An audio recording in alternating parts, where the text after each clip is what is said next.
మమ్మల్ని అలగాజనం అన్నాడు, నన్ను తిట్టించారు, నన్ను దూషించారు, అలాగే మమ్మని తిట్టించారు. ఇవన్నీ ఎవరి గురించి ఇంతకుముందు పవన్ కళ్యాణ్ చెప్పుకొచ్చేది? తెలుగుదేశం గురించి. అప్పట్లో రాజశేఖర రెడ్డో జగనో జయించాడని చెప్పారా? లేదు.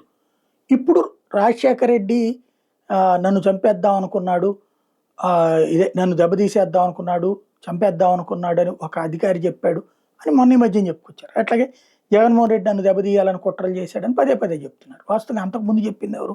గుండెన్న ప్రచారం చేసింది పరిటాల, లేకపోతే కనుక నా గురించి తప్పుడు ప్రచారం చేసి మా కుటుంబం గురించి వాళ్ళు, లేకపోతే లోకేష్ ఇట్లా మాట్లాడుకొచ్చారు. ఇప్పుడు కంప్లీట్ రివర్స్లో నడుస్తున్నారు. దీని వెనకాల ఉన్నటువంటిది అయితే మధ్యలో రెచ్చగొట్టే శక్తులే, సమాచారాలు చేరవేసే శక్తులు.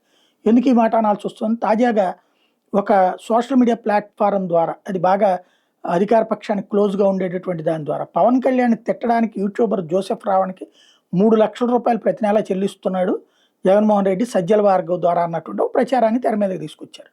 ఇదేంటి? ఇది చూసినప్పుడు ఏమో అవ్వచ్చేమో, లేకపోతే ఆడు ఎట్ట మాట్లాడతాడు.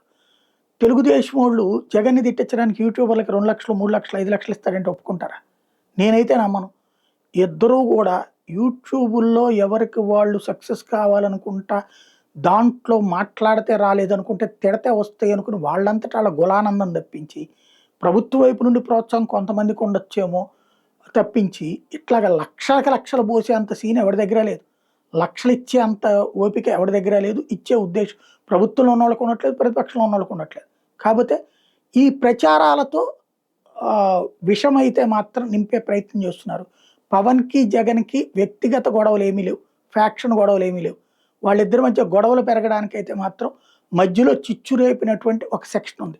అది వాళ్ళిద్దరూ గ్రహించగలిగితే బాగానే ఉంటుంది.